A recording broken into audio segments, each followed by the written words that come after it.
The following is a conversation with Grant Sanderson. He's a math educator and creator of 3Blue1Brown, a popular YouTube channel that uses programmatically animated visualizations to explain concepts in linear algebra, calculus, and other fields of mathematics.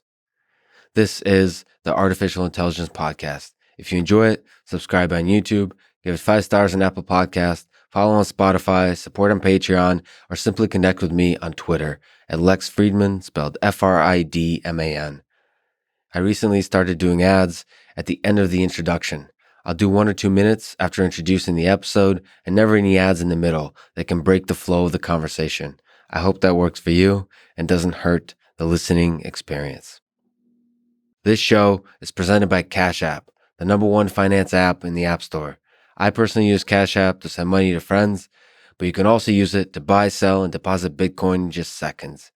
Cash App also has an investing feature. You can buy fractions of a stock, say $1 worth, no matter what the stock price is. Brokerage services are provided by Cash App Investing, a subsidiary of Square and member SIPC. I'm excited to be working with Cash App to support one of my favorite organizations called FIRST, best known for their FIRST robotics and Lego competitions. They educate and inspire hundreds of thousands of students in over 110 countries and have a perfect rating on Charity Navigator, which means the donated money is used to maximum effectiveness. When you get Cash App from the App Store or Google Play and use code LEXPODCAST, you'll get $10, and Cash App will also donate $10 to FIRST, which again is an organization that I've personally seen inspire girls and boys to dream of engineering a better world. And now, here's my conversation with Grant Sanderson. If there's intelligent life out there in the universe, do you think their mathematics is different than ours? Jumping right in. I think it's probably very different. There's an obvious sense. The notation is different, right? I think notation can guide what the math itself is. I think it has everything to do with the form of their existence, right? Do you think they have basic arithmetic? Sorry to interrupt. Yeah, so I think they count, right? I think notions like 1, 2, 3, the natural numbers, that's extremely, natural. That's almost why we put that name to it. As soon as you can count, you have a notion of repetition, right? Because you can count by two times or 3 times. And so you have this notion of repeating the idea of counting, which brings you addition and multiplication. I think the way that we extend to the real numbers, there's a little bit of choice in that. So there's this funny number system called the surreal numbers that it captures the idea of continuity. It's a distinct mathematical object. You could very well, model the universe and motion of planets with that as the back end of your math, right? And you still have kind of the same interface with the front end of what physical laws you're trying to, or what physical phenomena you're trying to describe with math. And I wonder if the little glimpses that we have of what choices you can make along the way based on what different mathematicians have brought to the table is just scratching the surface of what the different possibilities are if you have a completely different mode of thought, right? Or a mode of interacting with the universe. And you think notation is a key part of the journey that we've taken through math? I think that's the most salient part that you'd notice at first. I think the mode of thought is going to influence things more than like the notation itself. But notation actually carries a lot of weight when it comes to how we think about things, more so than we usually give it credit for, I would be comfortable saying. Do you have a favorite or least favorite piece of notation in terms of its effectiveness? Yeah. Well, so least favorite, one that I've been thinking a lot about that will be a video, I don't know when, but we'll see. The number e. We write the function e to the x, this general exponential function, with the notation e to the x. That implies you should think about a particular number, this constant of nature, and you repeatedly multiply it by itself. And then you say, oh, what's e to the square root of 2? And you're like, oh, well, we've extended the idea of repeated multiplication. That's all nice. That's all nice and well. But very famously, you have like e to the pi I, and you're like, well, we're extending the idea of repeated multiplication into the complex numbers. Yeah, you can think about it that way.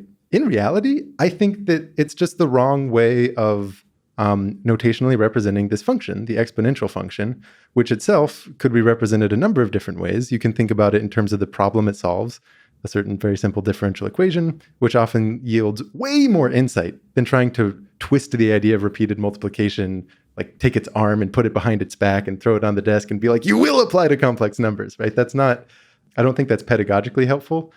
And so the repeated multiplication is actually missing the main point, the power of e to the x. Yeah. What it addresses is things where the rate at which something changes depends on its own value, but more specifically, it depends on it linearly. So, for example, if you have like a population that's growing and the rate at which it grows depends on how many members of the population are already there, it looks like this nice exponential curve. It makes sense to talk about repeated multiplication because you say how much is there after 1 year, 2 years, 3 years, you're multiplying by something. The relationship can be a little bit different sometimes, where let's say you've got a ball on a string, like a game of tetherball going around a rope, right? And you say its velocity is always perpendicular to its position. That's another way of describing its rate of change as being related to where it is, but it's a different operation. You're not scaling it. It's a rotation. It's this 90-degree rotation. Mm-hmm. That's what the whole idea of like complex exponentiation is trying to capture, but it's obfuscated in the notation when what it's actually saying, like if you really parse something like e to the pi I, what it's saying is choose an origin, always move perpendicular to the vector from that origin to you, okay? Then when you walk pi times that radius, you'll be halfway around. Like that's what it's saying. Mm-hmm. It's kind of you turn 90 degrees and you walk, you'll be going in a circle. That's the phenomenon that it's describing, but trying to twist the idea of repeatedly multiplying a constant into that. Like I can't even think of the number of human hours, of like intelligent human hours that have been wasted trying to parse that to their own liking and desire among like scientists or electrical engineers or students everywhere, which if the notation were a little different or the way that this whole function was introduced from the get-go were framed differently, I think could have been avoided, right? And you're talking about the most beautiful equation in mathematics, but it's still pretty mysterious, isn't it? Like no, you're making it seem like it's a notational. It's not mysterious. I think the notation makes it mysterious. I think the fact that it represents, it's pretty. It's not like the most beautiful thing in the world, but it's quite pretty. The idea that if you take the linear operation of a 90-degree rotation, and then you do this general exponentiation thing to it, that what you get are all the other kinds of rotation, which is basically to say, if your velocity vector is perpendicular to your position vector, you walk in a circle. That's pretty.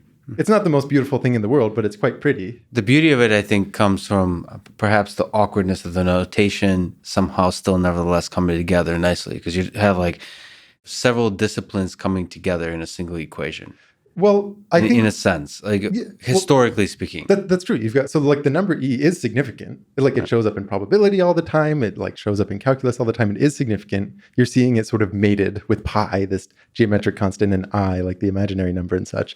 I think what's really happening there is the way that e shows up is when you have things like exponential growth and decay, right? It's when this relation that something's rate of change has to itself is a simple scaling, right? A similar law also describes circular motion. Because we have bad notation, we use the residue of how it shows up in the context of self-reinforcing growth, like a population growing or compound interest. The constant associated with that is awkwardly placed into the context of how rotation comes about, because they both come from pretty similar equations. Mm-hmm. And so what we see is the e and the pi juxtaposed a little bit closer than they would be with a purely natural representation, I would think. Here's how I would describe the relation between the two. You've got a very important function we might call exp. That's like the exponential function. Mm-hmm. When you plug in 1, you get this nice constant called e that shows up in like probability and calculus. If you try to move in the imaginary direction, it's periodic, and the period is tau. Mm-hmm. So those are these two constants associated with the same central function, but for kind of unrelated reasons, right? Mm-hmm. And not unrelated, but like orthogonal reasons. One of them is what happens when you're moving in the real direction. One's what happens when you move in the imaginary direction. And like, yeah, those are related. They're not as related as the famous equation seems to think it is. It's sort of putting all of the children in one bed, and they'd kind of like to sleep in separate beds if they had the choice. But you see them all there, and there is a family resemblance, but it's not that close. So actually, thinking of it as a function is the better idea, and that's a notational idea. And yeah, and like here's the thing: the constant e sort of stands as this numerical representative of calculus, right? Yeah. Calculus is the like study of change. So at the very least, there's a little cognitive dissonance using a constant to represent the science of change. Never thought of it that way. Yeah. Right? Yeah. It makes sense why the notation came about that way. Yes. Because this is the first way that we saw it. In the context of things like population growth or compound interest, it is nicer to think about as repeated multiplication. That's definitely nicer. But it's more that that's the first application of what turned out to be a much more general function that maybe the intelligent life your initial question asked about would have come to recognize as being much more significant than this single use case, which lends itself to repeated multiplication notation. But let me jump back for a second to aliens and the nature of our universe. Okay. Do you think math is discovered or invented? So we're talking about the different kind of mathematics that could be developed by the alien species. The implied question is math discovered or invented? Is fundamentally everybody going to discover the same principles of mathematics? So the way I think about it, and everyone thinks about it differently, but here's my take. I think there's a cycle at play where you discover things about the universe that tell you what math will be useful, and that math itself is invented in a sense. But of all the possible maths that you could have invented, it's discoveries about the world that tell you which ones are. So like a good example here is the Pythagorean theorem. Mm-hmm. When you look at this, do you think of that as a definition or do you think of that as a discovery? From the historical perspective, right, it's a discovery because they were, but that's probably because they were using physical object to build their intuition. And from that intuition came the mathematics. So the mathematics wasn't in some abstract world detached from physics. But I think more and more math has become detached from, when you even look at modern physics, from string theory to even general relativity. I mean, all math behind the 20th and 21st century physics kind of takes a brisk walk outside of what our mind can actually even comprehend. In multiple dimensions, for example. Anything beyond 3 dimensions, maybe 4 dimensions. No. Higher dimensions can be highly, highly applicable. I think this is a common misinterpretation that if you're asking questions about like a 5-dimensional manifold, that the only way that that's connected to the physical world is if the physical world is itself a 5-dimensional manifold or includes them. Well, wait a minute. You're telling me you can imagine a 5-dimensional manifold? No, that's not what I said. Okay. I would make the claim that it is useful to a 3-dimensional physical universe, despite itself not being 3-dimensional. So it's useful, meaning to even understand a 3-dimensional world, it would be useful to have 5-dimensional manifolds. Yes, absolutely. Because of state spaces. But you're saying there, in some deep way, for us humans, it does always come back to that 3-dimensional world, for the usefulness of the 3-dimensional world, and therefore it starts with a discovery, but then we invent the mathematics that helps us make sense of the discovery in a sense. Yes. I mean, just to jump off of the Pythagorean theorem example, It feels like a discovery. You've got these beautiful geometric proofs where you've got squares and you're modifying the areas. It feels like a discovery. If you look at how we formalize the idea of 2D space as being R2, right, all pairs of real numbers, and how we define a metric on it and define distance, you're like, hang on a second, we've defined distance so that the Pythagorean theorem is true, so that and suddenly it doesn't feel that great.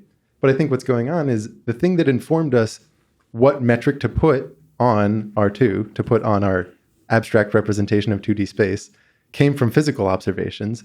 And the thing is, there's other metrics you could have put on it. We could have consistent math with other notions of distance.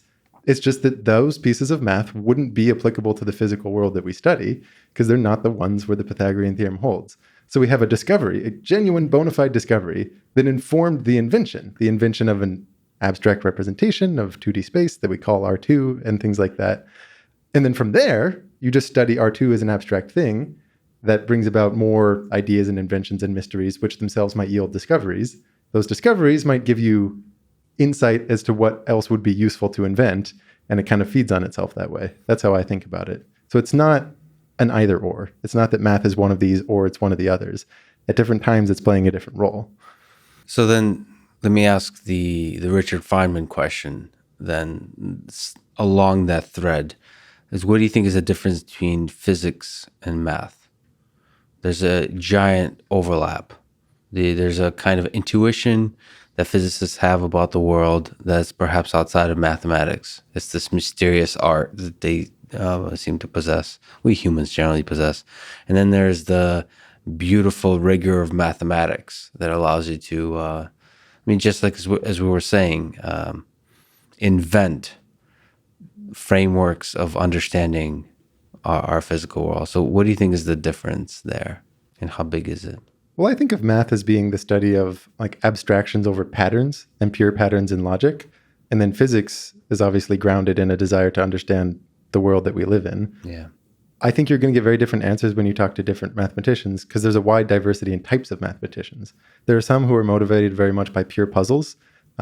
They might be turned on by things like combinatorics, and they just love the idea of building up a set of problem-solving tools applying to pure patterns, right? There are some who are very physically motivated, who try to invent new math or discover math in veins that they know will have applications to physics or sometimes computer science. And that's what drives them, right? Like chaos theory is a good example of something it's pure math. It's purely mathematical, a lot of the statements being made, but it's heavily motivated by specific applications to largely physics. And then you have a type of mathematician who just loves abstraction. They just love pulling into the more and more abstract things, the things that feel powerful. These are the ones that initially invented like topology and then later on get really into category theory and go on about like infinite categories and whatnot. These are the ones that love to have a system that can describe truths about as many things as possible, right? People from those three different veins of motivation into math are going to give you very different answers about what the relation at play here is. Because someone like Vladimir Arnold, who is this, he's written a lot of great books, many about like differential equations and such. He would say math is a branch of physics. That's how he would think about it. And of course he was studying like differential equations related things because that is the motivator behind the study of PDEs and things like that. But you'll have others who, like especially the category theorists, who aren't really thinking about physics necessarily. It's all about abstraction and the power of generality. And it's more of a happy coincidence that ends up being useful for understanding the world we live in. And then you can get into like, why is that the case? It's sort of surprising that which is about pure puzzles and abstraction also happens to describe the very fundamentals of quarks and everything else. So why do you think the fundamentals of quarks and the nature of reality is so compressible into clean, beautiful equations that are for the most part simple, relatively speaking, a lot simpler than they could be? So we mentioned somebody like Stephen Wolfram, who thinks that sort of there's incredibly simple rules underlying our reality, but it can create arbitrary complexity. But there is simple equations. I'm asking a million questions that nobody knows the answer to. Yeah, but I have no idea. Like, why is it simple? It could be the case that there's like a filtration at play. The only things that physicists find interesting are the ones that are simple enough they could describe it mathematically. Right. But as soon as it's a sufficiently complex system, like, that's outside the realm of physics. That's biology or whatever have you. And of course, that's true. Right. Maybe there's something where it's like, of course, there will always be some thing that is simple when you wash away the like non-important parts of whatever it is that you're studying. Just from like an information theory standpoint, there might be some like you get to the lowest information component of it. But I don't know. Maybe I'm just having a really hard time conceiving of what it would even mean for the fundamental laws to be like intrinsically complicated, like some set of equations that you can't decouple from each other. Well, no, it could be that sort of we take for granted that the laws of physics, for example, are for the most part the same everywhere, or something like that, right? As opposed to the sort of an alternative could be that the rules under which the world operates is different everywhere. It's like a deeply distributed system where just everything is just chaos. Like not in a strict definition of chaos, but meaning like just it's impossible for equations to capture, to explicitly model the world as cleanly as the physical world does. I mean, we almost take it for granted that we can have an equation for gravity, for action at a distance. We can have equations for some of these basic ways the planets move, and just the low level at the atomic scale, how the materials operate, at the high scale, how black holes operate. But it doesn't. It seems like it could be. There's infinite other possibilities where none of it could be compressible into such equations. So it just seems beautiful. It's also weird, probably to the point you were making, that it's very pleasant that this is true for our minds. Right. So it might be that our minds are biased to just be looking at the parts of the universe that are compressible. And then we can publish papers on and have nice E equals mc squared equations. Right. Well, I wonder, would such a world with uncompressible laws allow for the kind of beings that can think about the kind of questions that you're asking? That's true. Right? Like an anthropic principle coming into play at some weird way here? I don't know. Like, I don't know what I'm talking about at all. Or maybe the universe is actually not so compressible, but the way our brain, the way our brain evolved, we're only able to perceive the compressible parts. I mean, we are, so this is the sort of Chomsky argument. We are just descendants of apes. We're like really limited biological systems. So it totally makes sense that we're really limited little computers, calculators, that are able to perceive certain kinds of things. And the actual world is much more complicated. Well, but we can do pretty awesome things, right? Like we can fly spaceships, and we have to have some connection of reality to be able to take our potentially oversimplified models of the world, but then actually twist the world to our will based on it. So we have certain reality checks that, like, physics isn't too far afield, simply based on what we can do. Yeah, the fact that we can fly is pretty good. It's great.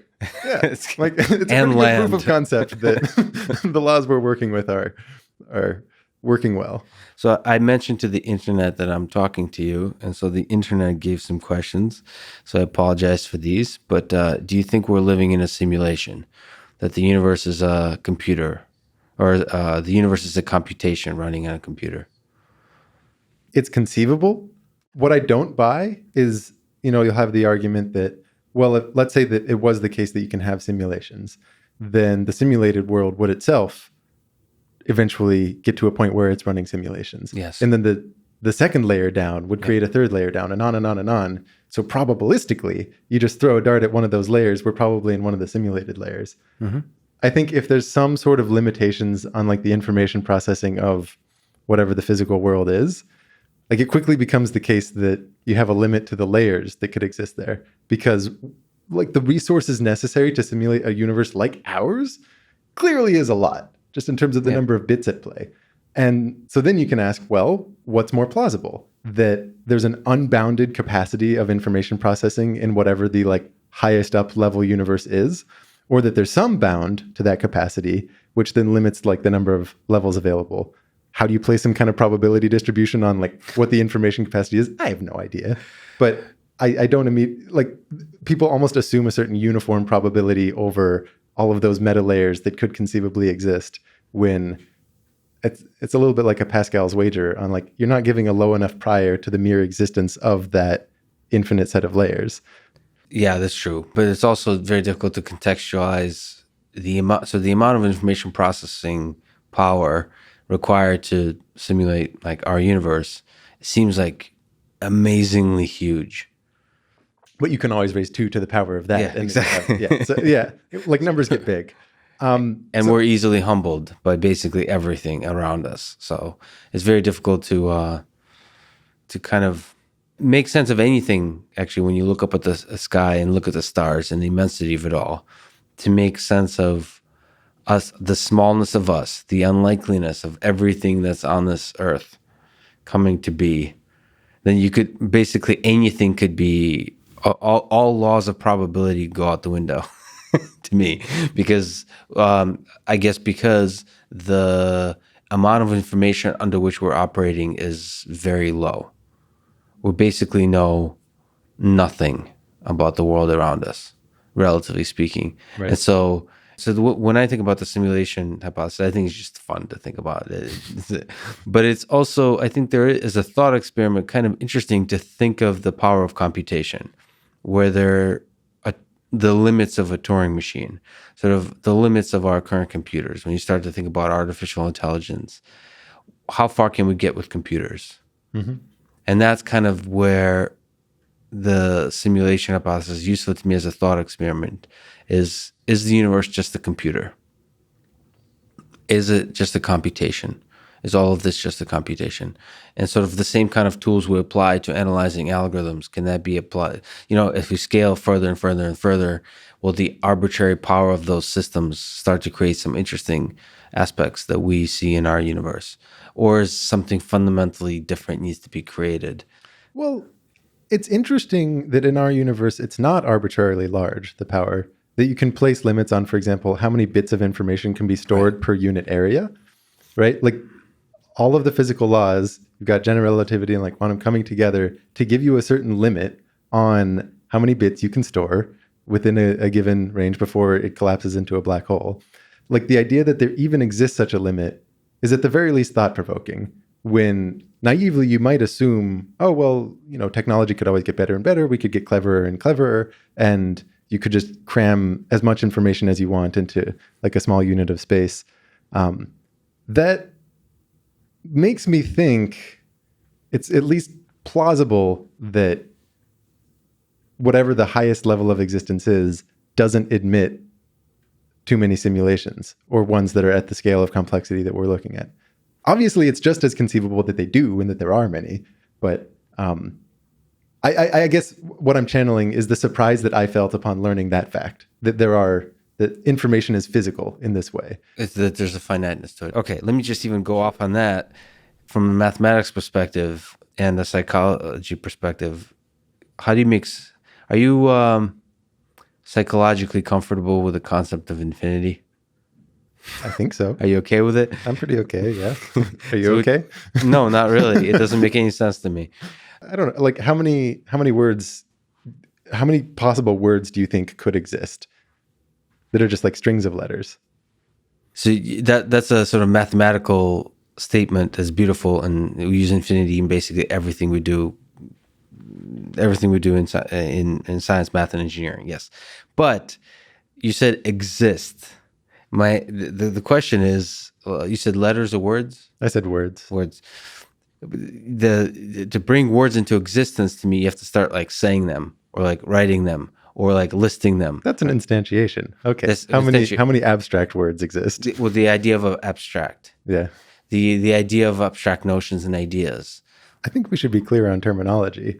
I mean, you think about intelligence a lot, like artificial intelligence. Would you not say that what it's doing is a kind of abstraction? That like abstraction is key to conceptualizing the universe? You get this raw sensory data. I need something that every time you move your face a little bit, and they're not pixels, but like analog of pixels on my retina change entirely, that I can still have some coherent notion of this is Lex. I'm talking to Lex, right? What that requires is you have a disparate set of possible images hitting me that are unified in a notion of Lex, right?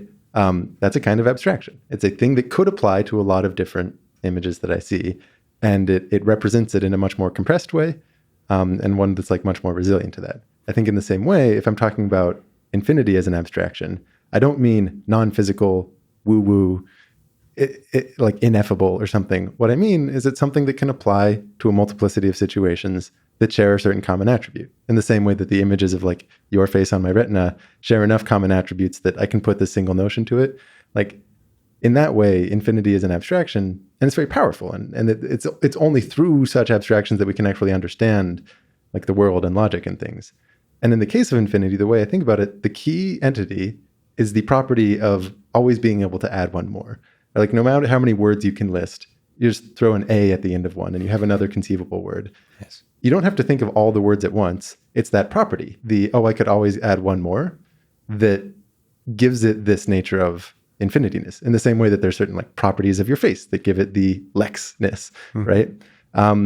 So like infinity should be no more worrying than the I can always add one more sentiment. That's a really elegant, much more elegant way than I could put it. So thank you for doing that as yet another abstraction. And yes, indeed, that's what our brain does. That's what intelligent systems do. That's what programming does. That's what science does, is build abstraction on top of each other.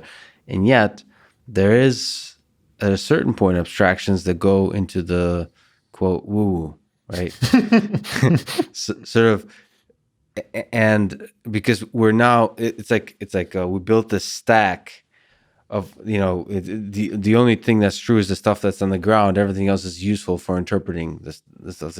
And at a certain point, you might start floating into ideas that are surreal and difficult, and take us into areas that are disconnected from reality in a way that we can never get back. What if instead of calling these abstract, how different would it be in your mind if we called them general? And the phenomena that you're describing is overgeneralization. When you try to have a concept or an idea that's so general as to apply to nothing in particular in a useful way.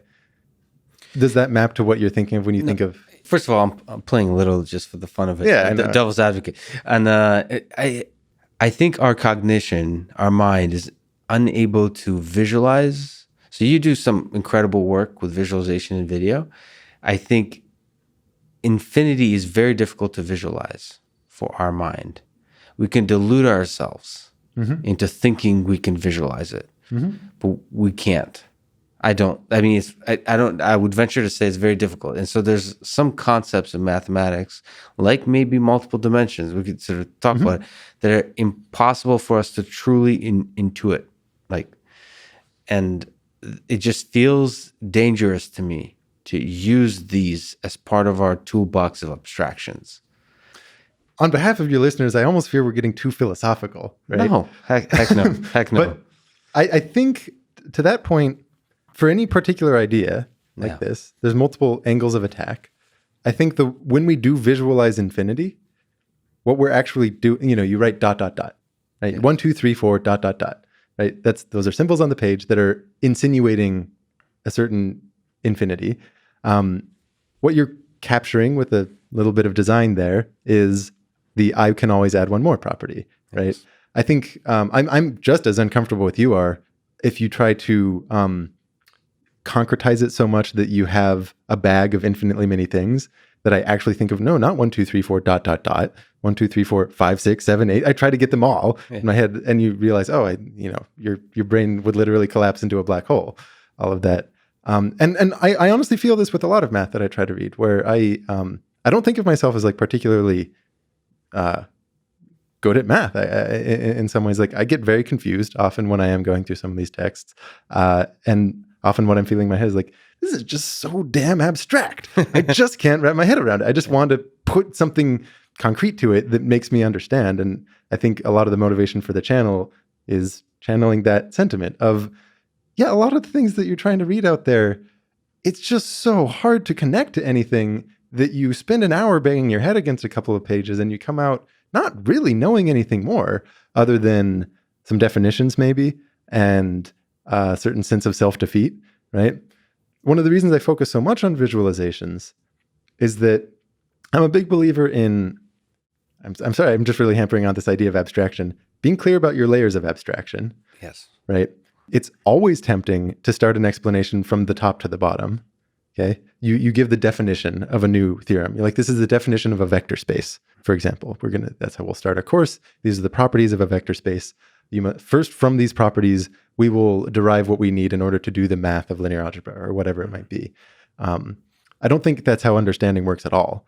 I think how understanding works is you start at the lowest level you can get at, where rather than thinking about a vector space, you might think of concrete vectors that are just lists of numbers, or picturing it as like an arrow that you draw, which is itself like even less abstract than numbers because you're looking at quantities, like the distance of the x coordinate, the distance of the y coordinate. It's as concrete as you could possibly get. And it has to be if you're putting it in a visual, right? Like it's an actual arrow. It's an actual vector. You're not talking about like a quote unquote vector that could apply to any possible thing. You have to choose one if you're illustrating it. Yeah. And I think this is the power of being in a medium like video, or if you're writing a textbook and you force yourself to put a lot of images, is with every image, you're making a choice.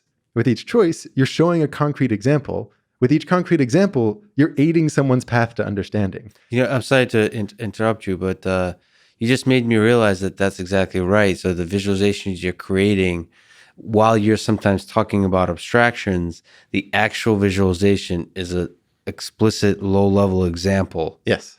So there's an actual, like in the code, you have to say what the vector is.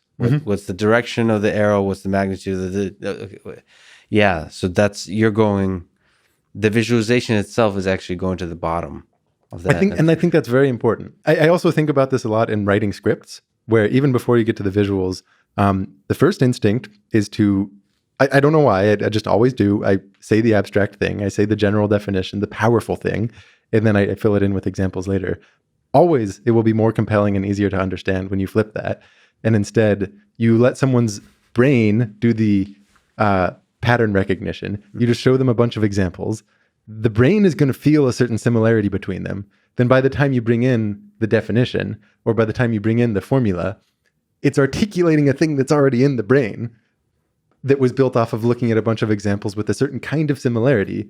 And what the formula does is articulate what that kind of similarity is, rather than being a high cognitive load set of symbols that needs to be populated with examples later on, assuming someone's still with you. What is the most beautiful or awe-inspiring idea you've come across in mathematics? I don't know, man. Maybe it's an idea you've explored in your videos, maybe not. What, just gave you pause? It's the most beautiful idea. Small or big? So I think often the things that are most beautiful are the ones that you have a little bit of understanding of, but certainly not an entire understanding. It's a little bit of that mystery that is what makes it beautiful. Almost the moment of the discovery for you personally, almost just that leap of the aha moment. So something that really caught my eye, I remember when I was little, there were these I think the series was called wooden books or something, these tiny little books that would have just a very short description of something on the left and then a picture on the right. I don't know who they're meant for, but maybe it's loosely children or something like that. But it can't just be children because of some of the things it was describing. On the last page of one of them, somewhere tiny in there was this little formula that on the left hand had a sum over all of the natural numbers. It's 1 over 1 to the s plus 1 over 2 to the s plus 1 over 3 to the s, on and on to infinity. Then on the other side had a product over all of the primes. And it was a certain thing, had to do with all the primes. And like any good young math enthusiast, I'd properly been indoctrinated with how chaotic and confusing the primes are, which they are. And seeing this equation where on one side you have something that's as understandable as you could possibly get, the counting numbers. Yes. And on the other side is all the prime numbers. It was like this. Whoa, they're related like this? There's a simple description that includes all the primes getting wrapped together like this. This is the Euler product for the zeta function, as I later found out. The equation itself essentially encodes the fundamental theorem of arithmetic, that every number can be expressed as a unique set of primes. Mm-hmm. To me, still, I certainly don't understand this equation or this function all that well. The more I learn about it, the prettier it is. The idea that you can, this is sort of what gets you representations of primes, not in terms of primes themselves, but in terms of another set of numbers that are the non-trivial zeros of the zeta function. And again, I'm very kind of in over my head in a lot of ways as I try to get to understand it. But the more I do, it always leaves enough mystery that it remains very beautiful to me. So whenever there's a little bit of mystery just outside of the understanding, and by the way, the process of learning more about it, how does that come about? Just your own thought, or are you reading? Reading, yeah. Or is the process of visualization itself revealing more to you? Visuals help. In one time when I was just trying to understand analytic continuation and playing around with visualizing complex functions, this is what led to a video about this function. It's titled something like Visualizing the Riemann Zeta Function. Mm-hmm. It's one that came about because I was programming and tried to see what a certain thing looked like. And then I looked at it and I'm like, whoa, that's elucidating. And then I decided to make a video about it. But you try to get your hands on as much reading as you can. In this case, I think if anyone wants to start to understand it, if they have a math background of some, they studied some in college or something like that, the Princeton Companion to Math has a really good article on analytic number theory. And that itself has a whole bunch of references. And, anything has more references and it gives you this tree to start pawing through. And you try to understand, I try to understand things visually as I go. That's not always possible, but it's very helpful when it does. You recognize when there's common themes. In this case, cousins of the Fourier transform. like come into play, and you realize, oh, it's probably pretty important to have deep intuitions of the Fourier transform, even if it's not explicitly mentioned in like these texts. And you try to get a sense of what the common players are. But I'll emphasize again, like I feel very in over my head when I try to understand the exact relation between like the zeros of the Riemann zeta function and how they relate to the distribution of primes. I definitely understand it better than I did a year ago. I definitely understand it 1/100th as well as the experts on the matter do, I assume. But the slow path towards getting there it's fun, it's charming, and like to your question, very beautiful. And the beauty is in the journey versus the destination? Well, it's that each thing doesn't feel arbitrary. I think that's a big part, is that you have these these very unpredictable patterns or these intricate properties of like a certain function. But at the same time, it doesn't feel like humans ever made an arbitrary choice in studying this particular thing. Mm-hmm. So, it feels like you're speaking to patterns themselves or nature itself. That's a big part of it. I think things that are too arbitrary, it's just hard for those to feel beautiful, because this is sort of what the word contrived is meant to apply to, right? And when they're not arbitrary, it means it could be, you can have a clean abstraction and intuition that allows you to comprehend it. Well, to one of your first questions, it makes you feel like if you came across another intelligent civilization, that they'd be studying the same thing. Right? Maybe with different notation, but certainly, the same thing. Yeah. But yeah, like that's what I think. You talk to that other civilization, they're probably also studying the zeros of the Riemann zeta function, or like some variant thereof that is like a clearly equivalent cousin or something like that. But that's probably on their docket. Whenever somebody does a lot of something amazing, I'm going to ask the question that you've already been asked a lot, that you'll get more and more asked in your life. But what was your favorite video to create? Oh, favorite to create. One of my favorites is, the title is Who Cares About Topology? Do you want me to pull it up or no? If you want, sure, yeah. It is about, well, it starts by describing an unsolved problem that's still unsolved in math called the inscribed square problem. You draw any loop, and then you ask, are there 4 points on that loop that make a square? Totally useless, right? This is not answering any physical questions. It's mostly interesting that we can't answer that question. And it seems like such a natural thing to ask. Now, if you weaken it a little bit and you ask, can you always find a rectangle? You choose 4 points on this curve. Can you find a rectangle? That's hard, but it's doable. And the path to it involves things like looking at a torus, this surface with a single hole in it like a donut, or looking at a Mobius strip. In ways that feel so much less contrived to when I first, as like a little kid, learned about these surfaces and shapes like a Mobius strip and a torus. Like what you learn is, oh, this Mobius strip, you take a piece of paper, put a twist, glue it together, and now you have a shape with one edge and just one side. And as a student, you should think, who cares, right? Like, how does that help me solve any problems? I thought math was about problem solving. So what I liked about the piece of math that this was describing that was in this paper by a mathematician named Vaughan was that it arises very naturally. It's clear what it represents. It's doing something. It's not just playing with construction paper. And the way that it solves the problem is really beautiful. So kind of putting all of that down and concretizing it, right? Like I was talking about how when you have to put visuals to it, it demands that what's on screen is a very specific example of what you're describing. The construction here is very abstract in nature. You describe this very abstract kind of surface in 3D space. So then when I was finding myself, in this case, I wasn't programming. I was using Grapher that's like built into OS X for the 3D stuff. To draw that surface, you realize, oh man, the topology argument is very non-constructive. I have to make a lot of, you have to do a lot of extra work in order to make the surface show up. But then once you see it, it's quite pretty. And it's very satisfying to see a specific instance of it. And you also feel like, I've actually added something on top of what the original paper was doing, that it shows something that's completely correct. That's a very beautiful argument, but you don't see what it looks like. And I found something satisfying in seeing what it looked like that could only ever have come about from the forcing function of getting some kind of image on the screen to describe the thing I was talking about. So you almost weren't able to anticipate what it's going to look like. I had no idea. And it was wonderful. Right? It was totally, it looks like a Sydney Opera House or some sort of Frank Gehry design. And it was you knew it was going to be something, and you can say various things about it, like, oh, it touches the curve itself. It has a boundary that's this curve on the 2D plane. It all sits above the plane. But before you actually draw, it's very unclear what the thing will look like. And to see it, it's just pleasing, right? So that was fun to make, very fun to share.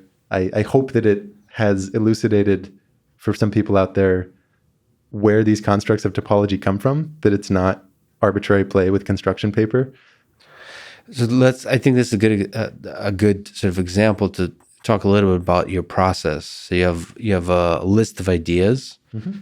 So that's sort of the curse of having an active and brilliant mind, is I'm sure you have a list that's growing faster than you can utilize. Nail on the head. Absolutely. But there's some sorting procedure depending on mood and interest and so on. But okay, so you pick an idea, then you have to try to write a narrative arc. That's sort of, how do I elucidate, how do I make this idea beautiful and clear and explain it? And then there's a set of visualizations that will be attached to it. Sort of, you've talked about some of this before, but sort of writing the story, attaching the visualizations. Can you talk through interesting, painful, beautiful parts of that process? Well, the most painful is if you've chosen a topic that you do want to do, but then it's hard to think of, I guess, how to structure the script. This is sort of where I have been on one for like the last 2 or 3 months. And I think that ultimately the right resolution is just like set it aside and instead do some other things where the script comes more naturally. Because you sort of don't want to overwork a narrative.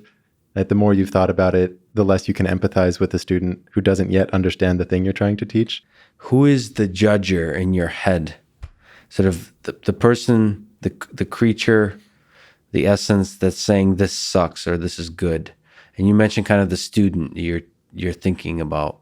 Can you who is that? What is that thing that's criticized? That says the perfectionist that says this thing sucks. You need to work on it for another 2-3 months.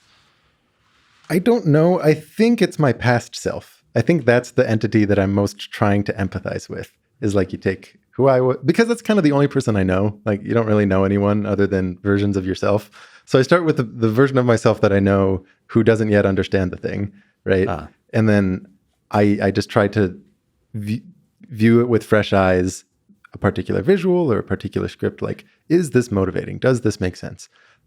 Which has its downsides, because sometimes I find myself speaking to motivations that only myself would be interested in.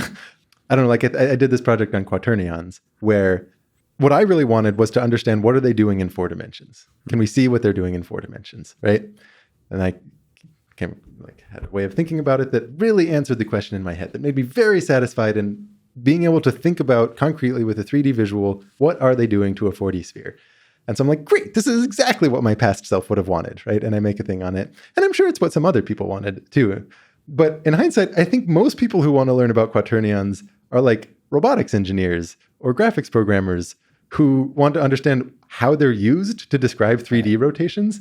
And like their use case was actually a little bit different than my past self. And in that way, like I wouldn't actually recommend that video to people who are coming at it from that angle of wanting to know, hey, I'm a robotics programmer. Like, how do these quaternion things work to describe position in 3D space? I would say other great resources for that. If you ever find yourself wanting to say like, but hang on, in what sense are they acting in 4 dimensions? Then come back. But until then, it's a little different. Yeah, it's interesting because sort of you have incredible videos on neural networks, for example. And from my sort of perspective, because I've probably, I looked at it's sort of my field, and I've also looked at the basic introduction of neural networks like a million times from different perspectives. And it made me realize that there's a lot of ways to present it. So you did an incredible job. But you could also do it differently and also incredible. Like to create a beautiful presentation of a basic concept requires sort of creativity, requires genius and so on, but you can take it from a bunch of different perspectives. And that video on neural networks made me realize that. And just as you're saying, you kind of have a certain mindset, a certain view, but if you take a different view from a physics perspective, from a neuroscience perspective, talking about neural networks, or from a robotics perspective, or from a pure learning theory perspective, statistics perspective. So you can create totally different videos, and you've done that with a few actually concepts where have taken different cuts, like at the Euler equation, right? You've taken different views of that. Yeah, I think I've made 3 videos on it, and I definitely will make at least one more. Never enough. Never enough. So you don't think it's the most beautiful equation in mathematics? No, like I said, as we represent it, it's one of the most hideous. It involves a lot of the most hideous aspects of our notation. I talked about E, the fact that we use pi instead of tau, the fact that we call imaginary numbers imaginary, and then hence, I actually wonder if we use the I because of imaginary. I don't know if that's historically accurate, but at least a lot of people, they read the I and they think imaginary. Right. Like all 3 of those facts, it's like, those are things that have added more confusion than they needed to, and we're wrapping them up in one equation. Like, boy, that's just very hideous, right? The idea is that it does tie together when you wash away the notation. Like, it's okay. It's pretty. It's nice, but it's not like mind-blowing, greatest thing in the universe, which is maybe what I was thinking of when I said, like, once you understand something, it doesn't have the same beauty. Like, I feel like I understand Euler's formula, and I feel like I understand it enough to sort of see the version that just woke up, that hasn't really gotten itself dressed in the morning, that's a little bit groggy, and there's bags under its eyes. So you're past the dating stage, and you're now married. We're no longer dating, right? I'm still dating the zeta function, and like she's beautiful, and right, and like we have fun, and it's that high dopamine part. But like maybe at some point we'll settle into the more mundane nature of the relationship, where I like see her for who she truly is, and she'll still be beautiful in her own way, but it won't have the same romantic pizzazz, right? Well, that's the nice thing about mathematics. I think as long as you don't live forever, there'll always be enough mystery and fun with some of the equations. Even if you do, the rate at which questions comes up is much faster than the rate at which answers come up. So if you could live forever, would you? I think so, yeah. So you don't think mortality is the thing that makes life meaningful? Would your life be 4 times as meaningful if you died at 25? So this goes to infinity. I think you and I, that's really interesting. So what I said is infinite, not 4 times longer. I said infinite. So the actual existence of the finiteness, the existence of the end, no matter the length, is the thing that may sort of, from my comprehension of psychology, it's such a deeply human, it's such a fundamental part of the human condition, the fact that we're mortal, that the fact that things end, it seems to be a crucial part of what gives them meaning. I don't think, at least for me, like it's a very small percentage of my time that mortality is salient, that I'm like aware of the end of my life. What do you mean by me? I'm trolling. Is it the ego? Is it the id? Or is it the superego? So you're the reflective self, the Wernicke's area that puts all this stuff into words. Yeah, a small percentage of your mind that is actually aware of the true motivations that drive you. But my point is that most of my life I'm not thinking about death, but I still feel very motivated to like make things and to like interact with people, yes, like experience love or things like that. I'm very motivated, and it's strange that motivation comes while death is not in my mind at all. And this might just be because I'm young enough that it's not salient. Or it's in your subconscious, or that you constructed an illusion that allows you to escape the fact of your mortality by enjoying the moment, sort of the existential approach to life. Could be. Gun to my head, I don't think that's it. Right? Yeah. Another sort of way to say gun to the head is sort of the deep psychological introspection of what drives us. I mean, that's... in some ways, to me, I mean, when I look at math, when I look at science, is a kind of an escape from reality, in a sense that it's so beautiful. It's such a beautiful journey of discovery that it allows you to actually, it sort of allows you to achieve a kind of immortality of explore ideas and sort of connect yourself to the thing that is seemingly infinite, like the universe, right? That allows you to escape the limited nature of our bodies, of our existence.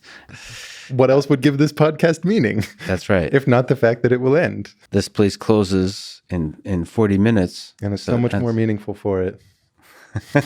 How much more I love this room because we'll be kicked out. So I understand just because you're trolling me doesn't mean I'm wrong. So, but I take your point. I take your point. Boy, that would be a good Twitter bio. Just because you're trolling me doesn't mean I'm wrong. Yeah.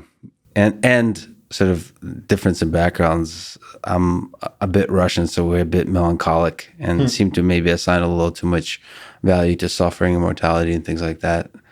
Makes for a better novel, I think. Oh yeah, you need some sort of existential threat to drive a plot. So when do you know when the video is done, when you're working on it? That's pretty easy actually, because I mean, I'll write the script. I want there to be some kind of aha moment in there, and then hopefully the script can revolve around some kind of aha moment. And then from there, you're putting visuals to each sentence that exists, and then you narrate it, you edit it all together. So given that there's a script, the end becomes quite clear. And you're as I animate it, I often change certainly the specific words, but sometimes the structure itself. But it's a very deterministic process at that point. It makes it much easier to predict when something will be done. How do you know when a script is done? It's like for problem-solving videos, that's quite simple. It's once you feel like someone who didn't understand the solution now could. For things like neural networks, that was a lot harder because, like you said, there's so many angles at which you could attack it. And there it's just at some point you feel like this asks a meaningful question and it answers that question, right? What is the best way to learn math for people who might be at the beginning of that journey? I think it's a question that a lot of folks kind of ask and think about. And it doesn't, even for folks who are not really at the beginning of their journey, like there might be actually deep in their career of some type, they've taken college, they're taking calculus and so on, but still want to sort of explore math. What would be your advice in sort of education at all ages? Your temptation will be to spend more time like watching lectures or reading. Try to force yourself to do more problems than you naturally would. That's a big one.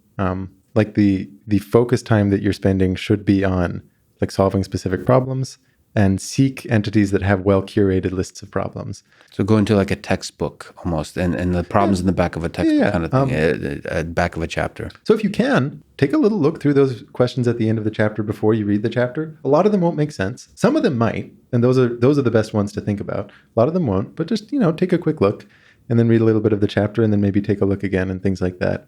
And don't consider yourself done with the chapter until you've actually worked through a couple exercises, right?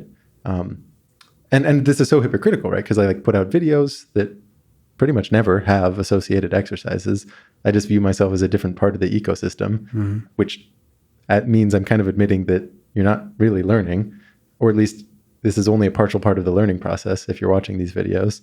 I think if someone's at the very beginning, I do think Khan Academy does a good job. They have a pretty large set of questions you can work through. Just the very basics, sort of just picking up, getting comfortable with the very basics of linear algebra, calculus, or so on. Khan Academy. Programming is actually, I think, a great, learn to program and let the way that math is motivated from that angle push you through. I know a lot of people who didn't like math, got into programming in some way, and that's what turned them on to math. Maybe I'm biased because I live in the Bay Area, so I'm more likely to run into someone who has that phenotype, but I am willing to speculate that is a more generalizable path. So you yourself, kind of in creating the videos, are using programming to illuminate a concept, but for yourself as well. So would you recommend somebody try to make a sort of almost try to make videos? Like you do as a way to learn? Well, so one thing I've heard before, I don't know if this is based on any actual study. This might be like a total fictional anecdote of numbers, but it rings in the mind as being true. You remember about 10% of what you read. You remember about 20% of what you listen to. You remember about 70% of what you actively interact with in some way. And then about 90% of what you teach. This is a thing I heard. Again, those numbers might be meaningless, but they ring true, don't they? Right? I'm willing to say I learn 9 times better if I'm teaching something than reading. That might even be a low ball, right? So doing something to teach or to actively try to explain things is huge for consolidating the knowledge. Outside of family and friends, is there a moment you can remember that you would like to relive because it made you truly happy or it was transformative in some fundamental way? A moment that was transformative. Or made you truly happy? Yeah, I think there's times like music used to be a much bigger part of my life than it is now. Like when I was let's say a teenager, and I can think of some times in like playing music. There was one like my brother and a friend of mine. So this slightly violates the family and friends, but there was the music that made me happy. They were just accompanying. We had like played a gig at a ski resort, such that you like take a gondola to the top and like did a thing. And then on the gondola ride down, we decided to just jam a little bit, and it was just like, I don't know, the gondola sort of came over a mountain and you saw the city lights and we're just like jamming, like playing some music. I wouldn't describe that as transformative. I don't know why, but that popped into my mind as a moment of, in a way that wasn't associated with people I love, but more with like a thing I was doing, something that was just, it was just happy and it was just like a great moment. I don't think I can give you anything deeper than that though. Well, as a musician myself, I'd love to see, as you mentioned before, music enter back into your work, back into your creative work. I'd love to see that. I'm certainly allowing it to enter back into mine, and it's a beautiful thing for a mathematician, for a scientist to allow music to enter their work. I think only good things can happen. All right, I'll try to promise you a music video by 2020. By 2020? By the end of 2020. Okay, all right, good. Give myself a longer window. All right, maybe we can like collaborate on a band type situation. What instruments do you play? The main instrument I play is violin, but I also love to dabble around on like guitar and piano. Beautiful. Me too. Guitar and piano. So in A Mathematician's Lament, Paul Lockhart writes, the first thing to understand is that mathematics is an art. The difference between math and the other arts, such as music and painting, is that our culture does not recognize it as such. So I think I speak for millions of people, myself included, in saying thank you for revealing to us the art of mathematics. So thank you for everything you do, and thanks for talking today. Wow, thanks for saying that, and thanks for having me on. Thanks for listening to this conversation with Grant Sanderson, and thank you to our presenting sponsor, Cash App. Download it, use code LEXPODCAST, you'll get $10, and $10 will go to FIRST, a STEM education nonprofit that inspires hundreds of thousands of young minds to become future leaders and innovators. If you enjoy this podcast, subscribe on YouTube, give it 5 stars on Apple Podcasts, support it on Patreon, or connect with me on Twitter. And now, let me leave you with some words of wisdom from one of Grant's and my favorite people, Richard Feynman. Nobody ever figures out what this life is all about, and it doesn't matter. Explore the world.